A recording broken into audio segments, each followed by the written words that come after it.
forward. And so we say to Assistant Attorney General Clark and to your team and to our local law enforcement agency and to the press, you are always welcome here at Vernon Church. These doors swing on welcome hinges. And we are so thankful that you came today, not only to receive the summation of the report from the Department of Justice, just for the fact that you have an interest in moving forward. There are several entities as a part of Greenwood, as a part of Tulsa, who are represented here today. And we say, and rightfully so, that a family that prays together will stay together. So I want to expound upon that and say a community, a city that prays together, that will stay together. We have so much to move forward for. We have the eyes of the entire world are upon us. And so, Attorney General Clark, we are humble, we are gracious and grateful that you all counted it not robbery on this snowy weekend, that you all would travel down to make sure that we come together as a community to hear what you all have been working on, not just since September, but since the conception of this. We want to say thank you, and I say on behalf of the officers and the members of the Vernon Church, anything that we can do while we're in Tulsa, not just on today, but at any time we avail ourselves to you. So at this time, I'd like to present Brother Jackson McConnell. Give him a hand, give him a hand. Thank you, good afternoon, everyone. Really quick housekeeping, if anyone has their cell phones on, make sure you put them on silent. We appreciate it. We appreciate all of you who have come to join us today. I want to make sure I introduce Assistant Attorney General Clark. Kristen Clark is the Assistant Attorney General for Civil Rights at the Justice Department, Civil Rights Division. She is a native of Brooklyn, New York. Did her undergraduate at Harvard, got her law degree from Columbia in New York as well. She's been a lifelong civil rights attorney and advocate. She's very well known in the community across the country, and we're glad that we have her at the Justice Department. So without further ado, I'd like to introduce Assistant Attorney General for Civil Rights, Ms. Kristen Clark.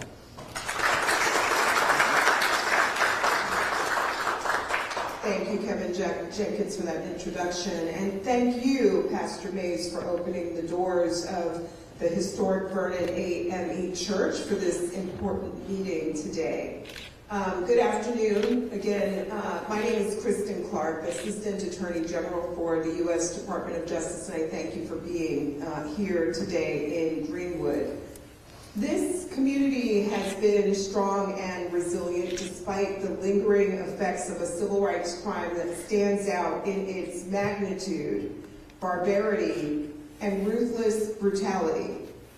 As you well know, on May 31st, 1921, a group of white Tulsans, far too organized to be called a mob, invaded Greenwood and engaged in theft, arson, assault, and murder.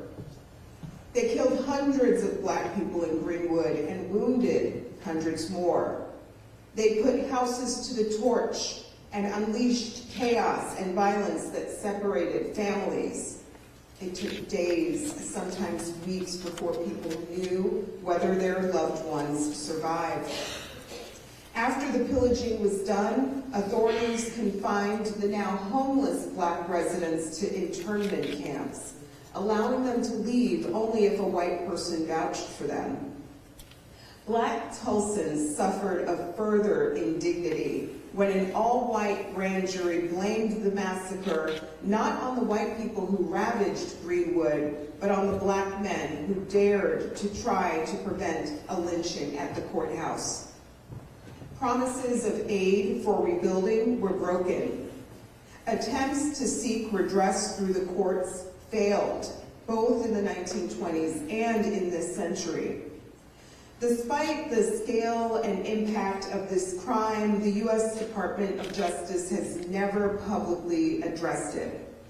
And so, on September 30th of last year, the department launched a review and evaluation of the Tulsa Race Massacre. A team from the criminal section's cold case unit, and I'll ask them to stand, Barbara Bosserman, the unit's deputy chief, and Walt Henry, a retired FBI agent, who is one of our two cold case investigators, began an exhaustive review at once. The team immediately began reviewing books, articles, and primary sources on the massacre. 2 weeks after the launch, the team visited Tulsa to conduct interviews. They talked to survivors and descendants. Justice for Greenwood arranged many of these interviews and provided our team with relevant documents. Justice for Greenwood likewise arranged for a descendant of a massacre survivor to give the team a tour of Greenwood. Other descendants, including those in the wider Greenwood diaspora, reached out to us or were referred to us by family or friends. We met with them either here in Tulsa, by phone, or over virtual platforms. The team also viewed firsthand accounts of the massacre available at the Helmerich Center here in Tulsa. The late Eddie Faye Gates deserves credit for recording so many of the first-hand accounts of Black massacre survivors. In addition, the team reviewed documents in the special collection at Tulsa University's McFarland Library and material in the Ruth Sigler Avery collection at Oklahoma State University in Tulsa. Tulsa University's College of Law provided us access to pleadings and some of the original lawsuits filed by noted attorney B.C. Franklin. And the team found and reviewed a previously undiscovered 1921 investigative report written by an agent of the Bureau of Investigation, a precursor to today's FBI. The team met with members of Greenwood Rising Black Wall Street History Center, Deep Greenwood, and with representatives of community.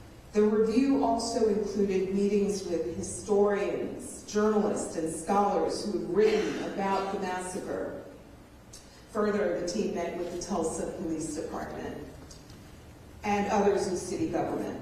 We again thank the historic Vernon AME Church for opening its doors for the meeting, but they also allowed the team to view its basement, the only part of the church that survived the massacre.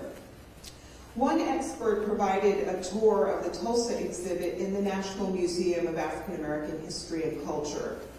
The team told me that almost everyone they met was open, honest, warm, and eager to help. We thank the people of Greenwood for their generosity, their endurance, and for their remarkable kindness in the wake of such hateful acts.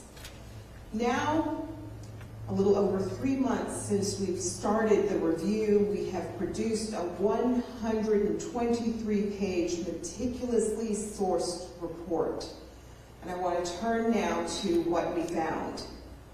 On the night of May 31st, 1921, a violent attack by some 10,000 white Tulsans destroyed the thriving Black community in Greenwood. The attack was systematic and coordinated, transcending mere mob violence. The trigger for the massacre, as for many lynchings and other acts of violence in that era, was an alleged assault by a Black man on a white woman here, a supposed assault by a 19-year-old shoe shiner named Dick Rowland against a young white elevator operator. A local newspaper sensationalized the story, and soon a lynch mob of white Tulsans massed outside the courthouse. Black men from Greenwood, including ex-soldiers who had returned from World War I, came to the courthouse to protect Rowland. But to the white mob, this was an unacceptable challenge to the social order. The mob grew, a confrontation broke out. Although there are conflicting accounts, the Bureau of Investigation report credits the statement of a white witness that a white man deliberately fired the first shots into a group of Black men because they were cursing at white people. However it began, violence escalated quickly. Tulsa police deputized hundreds of white residents with virtually no screening. Many of them had just been drinking and agitating for a lynching. Law enforcement officers helped organize these special deputies as well as other white Tulsans into the forces that decimated Greenwood. A Tulsa police officer went to a nearby town to recruit more people for the attack. Violence was initially disorganized, but at daybreak on June 1, a whistle blew and the violence and arson became systematic. White Tulsans, many of whom had recently drilled together as the Home Guard, formed to replace members of the National Guard who had gone overseas during the Great War. They became coordinated and efficient in their destruction. They murdered, looted, burned, and destroyed 35 city blocks while Greenwood's residents tried desperately to defend their homes. As the fires consumed Greenwood, many black families fled. White residents chased them across and beyond the city, taking men, women, children, the elderly, and the infirm into their custody. The destruction was total. The survivors were left with nothing. Law enforcement officers from both the Tulsa Police and the National Guard disarmed black residents, confiscated their weapons, and detained many in makeshift camps under armed guard. In addition, credible reports asserted that at least some law enforcement officers participated in the murders, arsons, and looting. At the very least, they turned a blind eye to the mayhem. City officials initially promised to help Greenwood rebuild, but the white-led government of Tulsa not only broke that promise, it obstructed efforts to rebuild. White local leaders rejected outside aid, claiming they could handle the recovery, but then they didn't. Instead, claiming the area was best suited for industrial use, they imposed harsh new fire codes that priced residents out of the area. Our report concludes that had today's more robust civil rights laws been in effect in 1921, federal prosecutors could have pursued federal hate crimes charges against the perpetrators of the massacre, including both public officials and private citizens. In addition, if modern interpretations of federal civil rights laws had applied in 1921, police officers, public officials, and anyone acting in concert with them could have been prosecuted for willfully violating the civil rights of massacre victims. But few of these legal avenues were available in 1921, and any that existed were not pursued. Now the statute of limitations has expired for all federal civil rights offenses that the federal government could have pursued. Moreover, as best as we can determine, no perpetrator is still alive, and federal prosecution would almost certainly be foreclosed by the Constitution's Confrontation Clause, which requires the government to provide live witnesses who can be cross-examined by the accused. Such witnesses would need sufficient knowledge to prove a particular defendant's guilt beyond a reasonable doubt. We recognize that some may find it painful or dissatisfying that the department cannot now prosecute anyone for these heinous crimes. I certainly feel that way. But I believe that this review is nonetheless important and consequential. It corrects the historic narrative. It recognizes and documents the traumatic loss suffered by residents of Greenwood, and it puts the Department of Justice on record. While legal and practical limitations prevent us from prosecuting the perpetrators of crimes in 1921, the historical reckoning is far from over. If legal limits have stymied the pursuit of justice, work in the community continues so that future generations understand the scale and significance of this atrocity.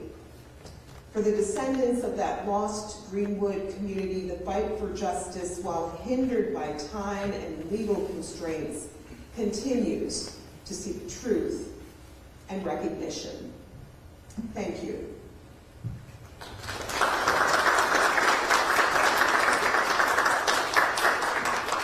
Thank you, Agent Clark. Before we go into questions from the community, I want to take this opportunity to thank Chief Larson for being here. I know you have to run to another meeting, but we appreciate you and the team for being here. At this time, I would like to ask press to turn off the cameras, shut down the cameras, so that we can have a conversation with the community. So have some privacy.